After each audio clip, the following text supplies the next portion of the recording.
bring in? Got an email from friend of the show, Toby. Check him out on YouTube, director Toby. He says, finally the NX has been revealed. It's a shame about the name, but it's accessible at least.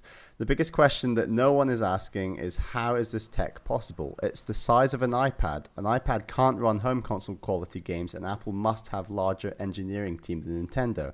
What is it then Nintendo isn't telling us about the Switch? What are its limitations?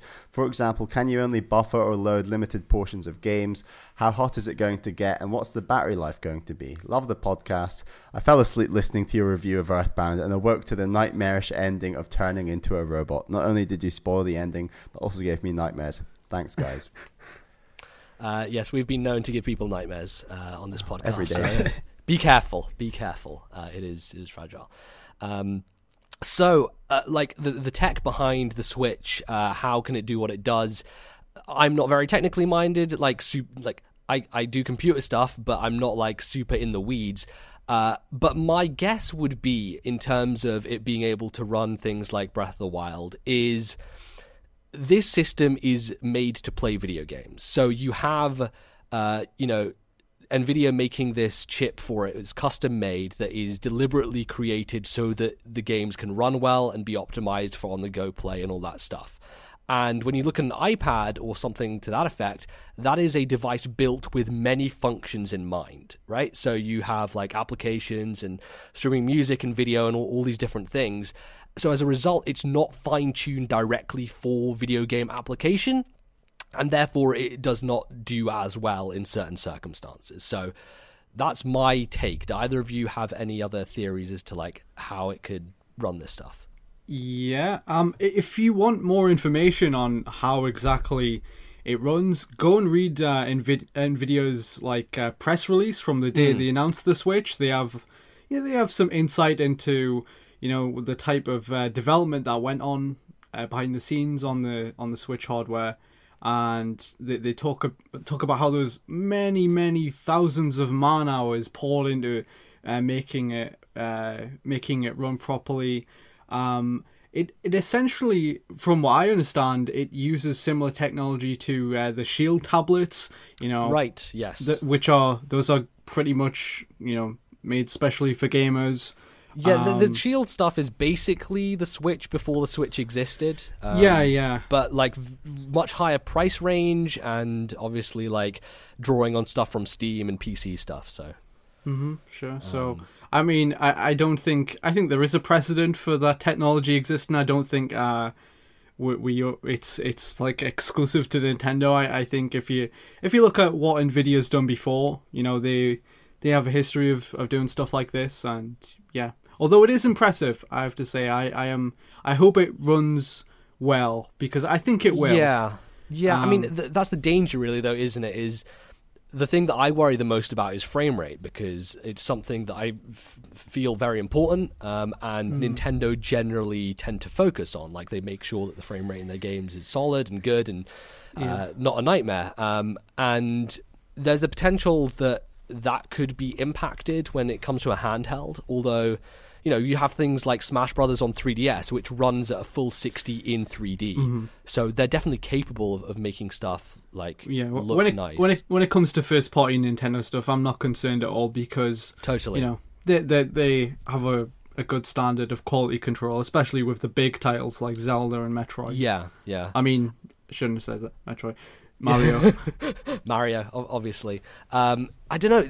People were saying in the trailer that when they looked at Breath of the Wild on the touchscreen or the tablet or whatever, it looked like it was dropping frames. I'm not sure that that's true, because it seemed like he was using kind of the slow down move there to do that stuff, which is a mechanic in Zelda. It's very hard to tell. You have such a brief look at it. So yeah, especially since we're still so far away from the launch as well. It's not quite right to judge it upon that. Sure, and obviously frame rate is something that gets optimized quite late in the process. Yeah. So. And I'd be curious to know as well, because it was proven that the screens you see on the system during the trailer are sort of superimposed later. So what was running those games that we could see? Was it coming straight from the system, right, or was it something else? So like, I don't know. It's tricky to sort of talk about 60 frames per second and how good the game's looking. Yeah. We don't know for a fact what they're running off in that trailer. Right. Ultimately, it's a marketing video that's not going to be representative of like actual final product. So we, kind of take it with a grain of salt, I guess, and hopefully they'll get everything figured out by then. But in terms of like heating concerns and stuff, it does seem like there is a fan on the system or something that kind of like a cools it vent. to some degree. Yeah, it looks like there is a vent on the top. Do you think that's a fan? I don't know, because I feel like as a portable system, you don't want it to be that loud as well. And I'm not sure if that would, moving parts is generally not the best idea. So I'm not sure how the fan would go. Do either of you think that there is one in there? Well, on the prototypes, there was said to be a fan, but I think that is just temporary. It's just a prototype thing. I think there'll be some kind of vent somewhere, because obviously it's generating a lot. It'll probably generate quite a lot of heat if you don't vent that. I think there won't be a fan because something like that could be damaged by just shaking the thing about. Sure, yeah. It would be very hard to create a fan, a moving part thing like that wouldn't be susceptible to damage just from regular lifestyle, having it in your bag and that kind of thing. So yeah, but I do think there will be some kind of vent. I don't know about fans though. Okay.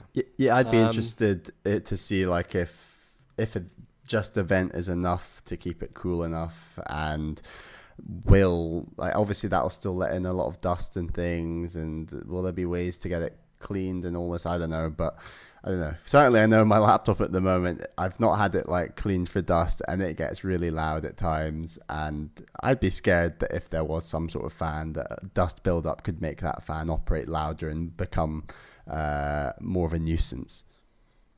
Yeah, your Mac just fucking takes off like an airplane. Just takes off. It's just, oh my god, I don't know how you deal with it. But I think like core to all of this, of course, is battery concern, right? Like a lot of rumors going around about that. Apparently, it's supposed to be quite mediocre. We've heard from the Ubisoft source, which was saying about 3 hours maximum. Which when you take it like that sounds really bad, right? Like face value 3 hours seems awful.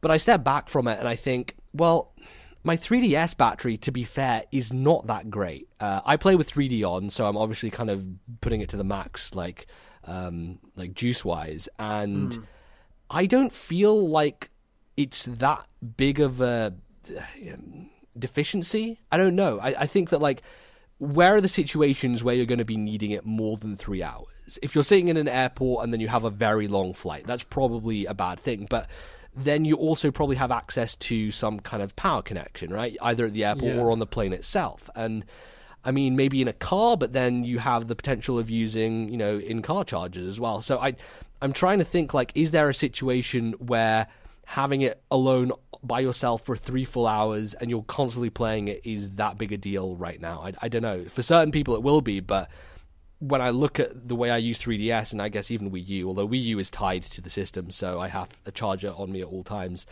I don't know that it's as catastrophic as people are making out to be. Yeah, I mean, people said similar things when the 3DS, when we started to hear about its battery back in the day, in 2011, whenever that was, and it was all doom and gloom about that, and it turned out, in my opinion, it wasn't that bad. I can't really think of many times when I've fully drained my 3DS's battery, and I think now in 2017, by the time it comes out, most people have some kind of like portable charger. I know this is a stupid excuse, but most people have some kind of like portable charger for phones or whatever. I don't think it's actually that stupid, like, especially considering Pokemon Go's recent success, right? Like, basically everyone was buying portable chargers just so that they could run around and not have their phones die. So yeah, so in my opinion, if people want to use it more than 3 hours, they'll find ways to. It's not that big of a deal.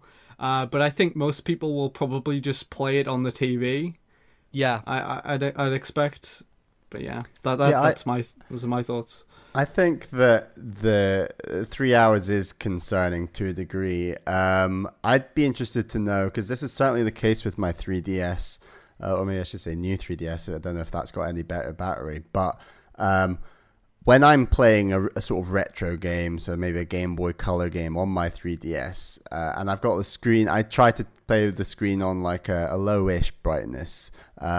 It lasts an incredibly long time, and obviously virtual console games on the 3DS don't use the 3D. That helps massively as well, but it lasts a really long time. I would argue sort of 6, 7, 8 hours when I'm playing a game like Link's Awakening without any of the, you know, the 3D, the brightness, etc. So I'd be interested to see. I would assume that the Switch will have a form of virtual console when you're playing those games that aren't, you know, the big open world Zeldas. And you play with the brightness maybe down a little bit more. Can you turn off the Wi-Fi as well? Turn off the Wi-Fi. 3DS, you have the Switch that you can turn off. Exactly. Like, will you be able to squeeze 5 hours out of a system that is supposedly a 3-hour battery? Yeah, I imagine you could do, like, obviously stuff which is less intensive is going to be less taxing, and I don't know, I feel like there's going to be hopefully good virtual console support on Switch, because GameCube. I think that's going to be a big appeal to a lot of people. Yeah, I mean, like I think there was another rumor saying that the shoulder buttons were GameCube style buttons, where they have the analog pressure and then analog. God, right? I hope so. Yeah, I mean, that would open the door to the GameCube Virtual Console, so it would definitely solve that issue.